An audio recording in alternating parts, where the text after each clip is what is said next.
una de las dos sedes de la exposición que se ha organizado en torno al último viaje de la fragata Mercedes.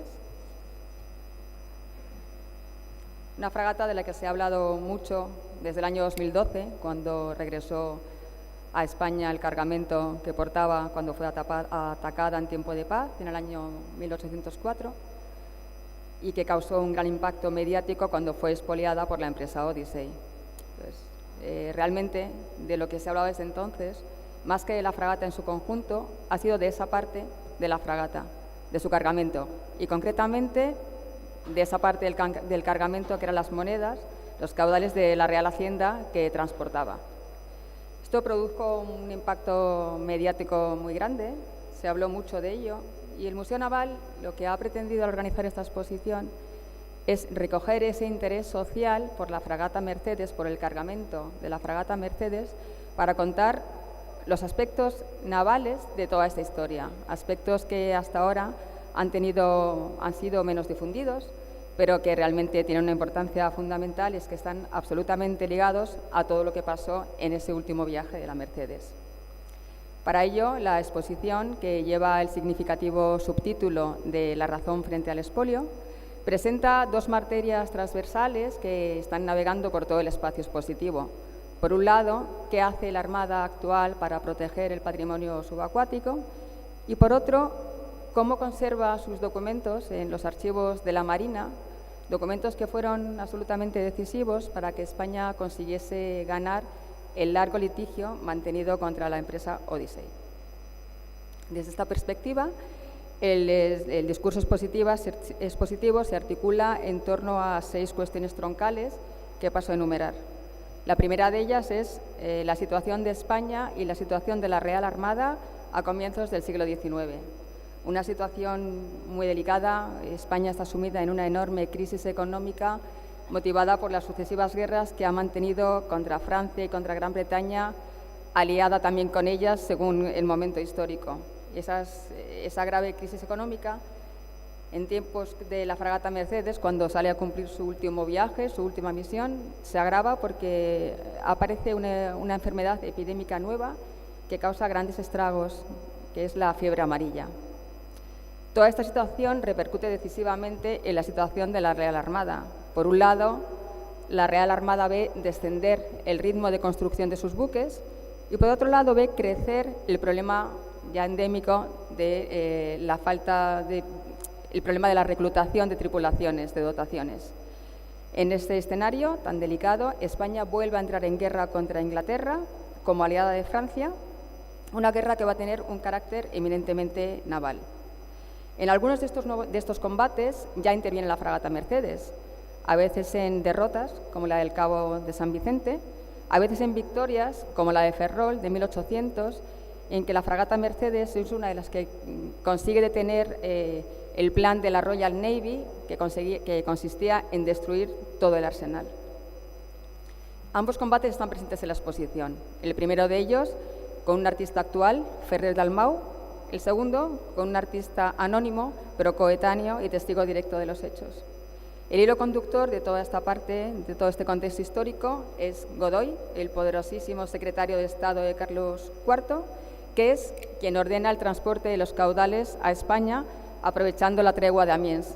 En la exposición aparece retratado con un magnífico óleo de Antonio Carnicero, que tiene dos elementos que están muy vinculados al último viaje de la Mercedes. Por un lado, lleva el distintivo de generalísimo de los ejércitos de mar y tierra, grado con el que ordena que se transporten esos caudales, y por otro tiene encima de la mesa el Atlas Marítimo de España, obra del brigadier de la Real Armada, Vicente Tofiño, que puso a España a la vanguardia cartográfica de Europa, y que la Mercedes, como el resto de las fragatas, llevaba en la hoja correspondiente para la salida desde Ferrol y la llegada a Cádiz.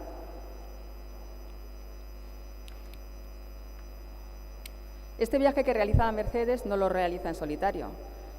La debilidad de la paz de Amiens y la presencia de corsarios por los mares aconsejaban que España recuperase un sistema de navegación de larga tradición española, que es la navegación en convoy, un sistema que se había empleado ya por las flotas de Indias, y eso también está presente en la exposición. Hemos traído un manuscrito de la Biblioteca de la Universidad de Salamanca, un manuscrito del 16, que precisamente se ilustró y se escribió para ayudar a estos viajes a Indias.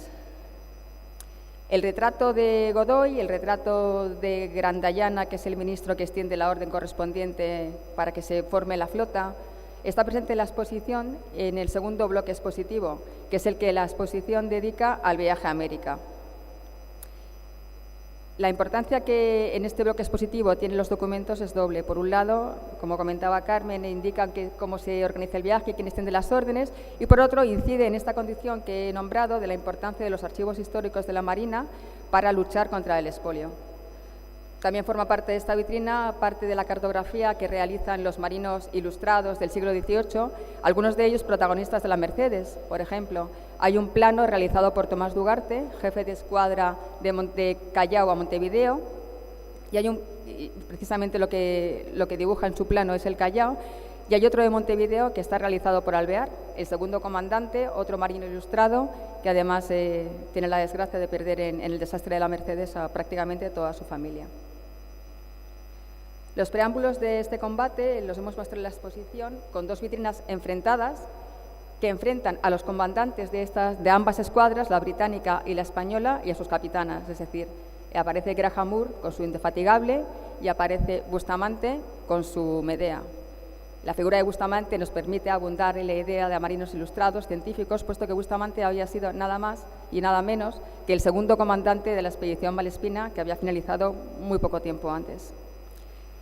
Propiamente el desarrollo del combate se muestra a través de una recreación informática que incluye datos técnicos de ambas escuadras y que además está narrado por el jefe de escuadra español, Bustamante, cuyo documento se expone también en una vitrina en la misma sala. En esta misma sala hemos incluido otro documento que consideramos fundamental, muy indicativo, es una edición del 18 de octubre de 1804 del periódico inglés The Star, que no nos cabe duda de que fue precisamente ese periódico y ese ejemplar el que Godoy tuvo en sus manos, en el que leyó la noticia del combate del Cabo de Santa María. Es un periódico que también se conserva en un archivo de la Marina, el archivo Álvaro de Bazán. El quinto espacio expositivo de la exposición está dedicado a la reflexión sobre lo que ha pasado en ese combate. Cuando Odyssey expolió el lugar donde se hundió la fragata Mercedes, no solamente estaba violando la ley que protege a los buques de Estado, la inmunidad de buque de Estado, que es la condición que tiene la Mercedes, sino que además profanó la tumba de casi 300 personas que están en el fondo del mar y que están también, por supuesto, protegidos por la legislación internacional. Tenemos confirmada la muerte de un mínimo de 275 personas, de las cuales 11 eran niños. A continuación, en la exposición puede visitarse un espacio central que está dedicado a la construcción naval española, centrado en la construcción de la Mercedes. El museo presenta un modelo de la Mercedes.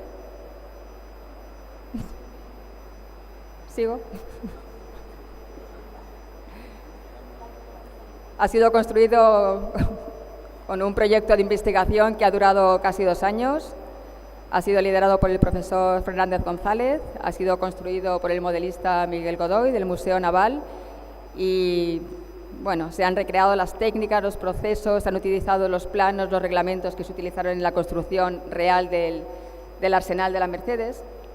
En definitiva, se ha desarrollado un proyecto de investigación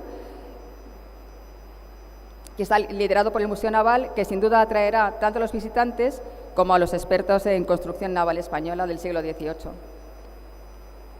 Y finalmente, aunando los dos elementos que, separados por 2 siglos, han estado presentes en el lugar donde se hundió la Mercedes, es decir, el combate y el expolio, se presenta un vídeo relativo a la protección de la Armada al patrimonio subacuático y se recrea a tamaño real un medio puente del cañón de la Mercedes con un cañón de a 12 libras, de los que la fragata portaba 26. Y bueno, dicho todo esto, quizá a lo mejor sea pasar a ver el último viaje de la Mercedes, la razón frente al expolio.